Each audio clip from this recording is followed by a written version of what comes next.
Bonjour à tous. Nous allons voir au cours de cette vidéo quelles sont les migrations des hommes du Paléolithique au IXe siècle sur les territoires que représente actuellement la France, ainsi que leur organisation. L'homme de Totavel, c'est le premier homme découvert sur le sol français. Des hommes vivent à Totavel il y a 450 000 ans. La grotte de Totavel est située en hauteur et domine la vallée.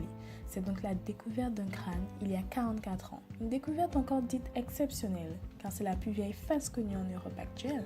On retrouve souvent des os. L'homme de Néandertal. Nombreux en France, ils réussissent à s'adapter au climat. Les squelettes découverts montrent des individus assez trapus, au crâne aussi volumineux que le nôtre. Il doit lutter pour survivre, notamment contre les félins et les ours qui sont mieux armés que lui.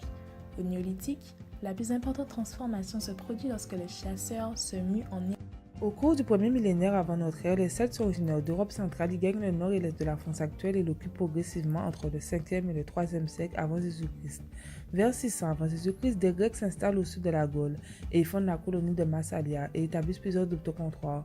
Les Gaulois sont des Celtes qui vivent sur le territoire devenu la France. La conquête romaine se fait vers 120 avant Jésus-Christ. Le sud de la Gaule devient une province romaine appelée la Narbonnaise. Avec Jules César commence la guerre des Gaules et doit faire face à la révolte menée par le jeune chef Vercingétorix. Jules César raconte dans son livre que les Romains mettent en œuvre leur science militaire à Alésia et le chef gaulois capitule. La Gaule devient romaine et ils adoptent. Maintenant, nous allons parler des grandes invasions avec dans un premier temps les grands mouvements et déplacements de population. Les barbares massés aux frontières est de l'Empire s'installent et constituent une part importante de l'armée romaine.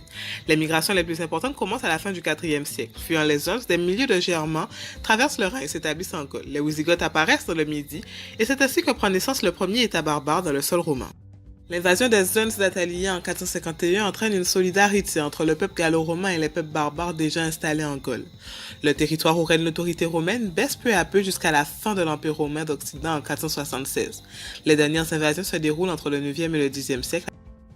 Les Francs sont répartis en plusieurs clans, dont les Francaliens qui sont installés vers 460 dans la région de Tournai, comme le dit Vincent Gourdon. Clovis s'attaque au dernier pouvoir romain en Gaule, qu'il bat près de Soissons, et il se fait baptiser. À sa mort, il laisse le royaume à ses fils, mais l'autorité mérovingienne diminue. Profitant de la faiblesse du pouvoir royal, les maires du palais prennent le pouvoir. Pépin, fils de Charles Martel, est élu roi en 751. Après sa mort, ses fils prennent la relève. La grande œuvre de Charlemagne est sa politique scolaire et culturelle, avec la création d'écoles. Les invasions continuent avec au nord l'invasion des Vikings. L'élection de Capet en 987 marque la fin de l'Empire carolingien et la formation de la dynastie des Capétiens. Par conséquent, à travers les nombreuses évolutions du peuple de l'actuelle France, on peut affirmer que cet espace fut un territoire de croisement avec plusieurs mouvements migratoires. La France actuelle résulte donc d'un métissage de ces différentes civilisations.